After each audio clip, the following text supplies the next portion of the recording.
BNP chairperson Begum Khaleda জিয়াকে চিকিৎসার জন্য লন্ডনে নেওয়ার সিদ্ধান্ত নেওয়া হয়েছে। বৃহস্পতিবার মধ্যরাতের পরে অথবা শুক্রবার সকালে তাকে লন্ডন নিয়ে যাওয়া হবে বলে জানিয়েছেন ডক্টর জাহিদ। এবার তার সফর সঙ্গী হবে 6 চিকিৎসক সহ 14 জন। এবারও সঙ্গী হিসেবে নাম রয়েছে গৃহপরিচারিকা ফাতেমা বেগমের।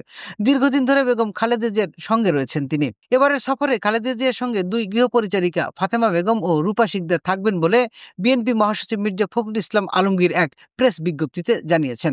জানা গেছে, গৃহপরিচারিকা ফাতেমা বেগম 2010 সাল থেকে খালেদা জিয়ার ছায়া সঙ্গী হয়ে রয়েছেন। 2018 সালে স্বেচ্ছায় খালেদা জিয়ার সঙ্গে কারাগারেও ছিলেন তিনি। খালেদা জিয়া অসুস্থ হয়ে হাসপাতালে থাকলে তিনিও থাকেন হাসপাতালে। 2013 সালে 29 ডিসেম্বর তত্ত্বাবধায়ক সরকার ব্যবস্থা বাতিলের প্রতিবাদে আন্দোলনে বেগম খালেদা জিয়াকে গুলশান কার্যালয়ের সামনে আটকে দেওয়া হয়েছিল। তখনও পতাকা হাতে বেগম জিয়ার পাশে দাঁড়িয়ে থাকতে দেখা যায় ফাতেমাকে। চলতি বছরের 7 জানুয়ারি চিকিৎসার জন্য লন্ডন যান বেগম জিয়া। তখনও তার সঙ্গী ছিলেন ফাতেমা বেগম।